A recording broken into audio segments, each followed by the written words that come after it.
Food Explorers, have you been to Korea? Kung hindi pa, we got you. Dahil ang music, food, at overall vibes ng cafe na na-discover namin, kayang-kaya kang bigyan ng isang authentic Korean experience. We know that not everyone can go to Korea, so we have decided to bring the Korea here in the Philippines. Since this is a Korean-owned restaurant and also restaurant and a cafe, we want the Filipinos to experience the Korean taste, the Korean experience, Korean music. So every weekends, they organize event. And then they gather together, they listen to music. All these moments happening in Cafe Jangyum, I think it's a milestone for us to experience these moments or to witness these experiences. When we serve to Filipino customers, and then when they enjoyed our Korean food and then Korean dessert, I'm really happy and then yes, I'm really excited every time. Sa kusina ng Cafe Jangyum, inalam ng ATM squad mates na sina Mix Almendras at Mark Oliveros kung bakit nga ba binabalik-balikan ang bestsellers ng cafe na ito. Alright, so mga food explorers, kasama ko ngayon si Miss Colleen ng Cafe Jangyum. At syempre ngayong araw na to, hindi lang kape sila kilala. Meron din kayong mga soda-based drinks, di ba? Yung mga bestseller nyo. So ngayon tuturuan mo ako kung paano gumawa, tama ba? So okay, so paano ba? Sunset Aid. Yes. Sunset Aid yung gagawin nating na soda drink. Yes. Lemon concentrate Yes. siya. So medyo may pagka-citrus yung lasa nito. Yes po.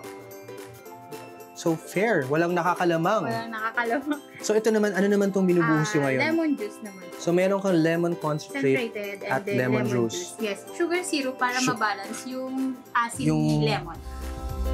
Yan. Hindi ako masyadong mahilig sa matamis. Konti lang. Okay. Sige. Okay. Next. Then, next na po natin is si ice. Ice na. Then, lagyan po natin. Ito yung soda. Yes po. Ganda na ng kulay. Pang ano na siya, social media. So ngayon, nalagyan na natin ng tea. Then, ito po siya, sir. Bali. Okay. Papakita ko lang. This is real tea. Totoong tsaa po ito kasi meron mga coffee shops or cafes.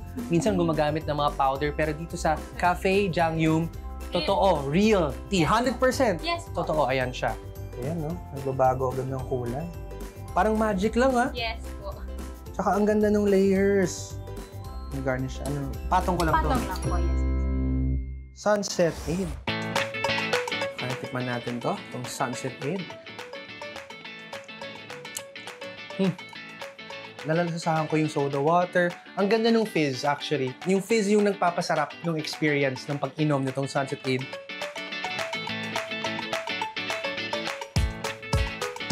Alam niyo ba na ang best partner sa mga drinks dito sa Jangyum ay ang tinatawag nilang bunggupam. So, paano ba siya ginagawa? Ang gagawin po natin yan is red bean po. Since siya po yung best seller po dito sa cafe namin. Oh. Ito po yung dough niya po. Ah, yung dough.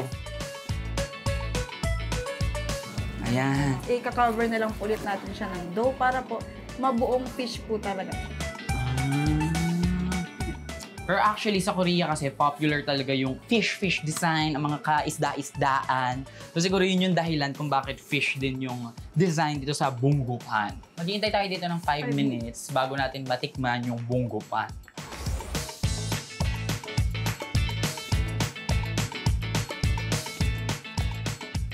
Sa alfresco style dining ng Cafe Jangyum, magkasama nang nag-coffee break sina Mark at Migs. Ang dalgona coffee na... mas mainam talaga mag-treat tayo. Ayoko! Kaya lang, parang meron silang hindi mapagkasunduan.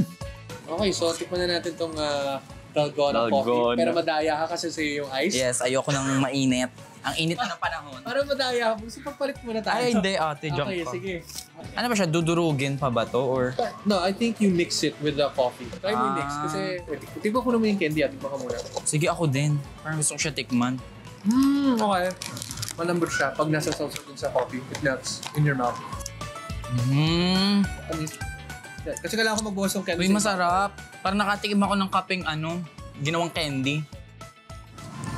Okay. Dahil alam ko na ba't may candy. Kasi yung candy, yung nagpapalasa dito sa coffee nila. So parang, I think they still have sweeteners. Pero yung candy talaga dito, yung dalgona candy, yun yung, as it melts, meron siyang effect dun sa coffee eh. Dalgona coffee ko kasi, na. mas mainam talaga mag-plate tayo. Ay, ako! Kasi mainit. Hindi ko nga muna tong hot. Ito ang perfect na kape. Masarap yung kape. Ito ang perfect na kape, Patikim Mark. ako. Perfect sa tag-init yan. Malamig na puso ko pero mas lumamig ang katawan ko. Akin na, wag mong... Ang sarap. Isa na lang kape na naiiwan. Ito yung kanilang Yonyu. Yes, Yonyu coffee. Okay, so since isa na lang siya, magbato-bato Ano? pizza tayo. Bato, pick. O, ikaw ang inom. Hindi siya matapang. Kamusta?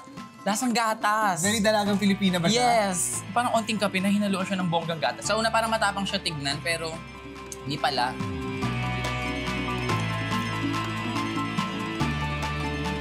Diba? Oh. Sama naman ako sa picture. Ito po. Hello po, Sir Joshua. Wow, annyeonghaseyo. Annyeonghaseyo. Ano naman po ito? Popular dessert po sa Korea. At anong tawag dito? At ang ganda ng presentation niya. Madeline. Thank you so much. Kamsahamnida. Mauna ka muna. Anong gusto mo? Pink, of course. As a sweet girl. As a sweet girl, okay. Ako gusto ko yung matcha. Manig ako sa matcha tea. Oh, sige, go. Pumusing ka dyan. You know? Parang siyang cake. Pero may lalim. Oo, parang Korean cake nga daw to. Parang Korean. Ay. Oh, wow. Cake na may parang chocolate, white chocolate coating sa ibabaw. Na parang coral or shell. Shell. Actually, shell. Parang mamahaling tsokolate pa. Pero parang minalalasahan ako dito. Ano? Hindi ko alam kung ano yung tawag. Pero pagkaing Pinoy na... Parang leche flan, gano'n? Or... Oo, parang ganun. Never pa napunta ng Korea, pero when I read about it, very aesthetic ang mga desserts ng mga Asian countries. Yung akala, ang i-expect mo maglalasang strawberry. Alam ko na yung texture. Ano? Parang banana bread. Ayun! Parang banana bread yung texture niya. Yun yung tamang tigas na lambot. Okay. Ang lasa. At hindi niya na sinabi yung lasa, inubos na niya kasi nasarapan siya. Mamo. Sana mag-share tayo, Mark. Ano to?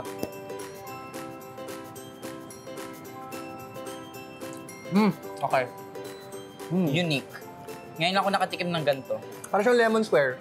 Lemon square na may coating ng original glazed donut. Tapos may konting honey at may sipa ng lime or ano. Okay, so ngayon titikim na tayo ng roast tteokbokki. Ikso yun sa'yo. Ano yung sa'yo? Rakboki. Bakit siya rakboki? Go. Ano siya, combination siya ng ramen at saka tteokbokki. Pero hindi lang ramen yung nakikita ng ating mga food meron siyang sausage tsaka ano to nasa ibabaw? Cream ba yan? No, it's not. Mozzarella cheese.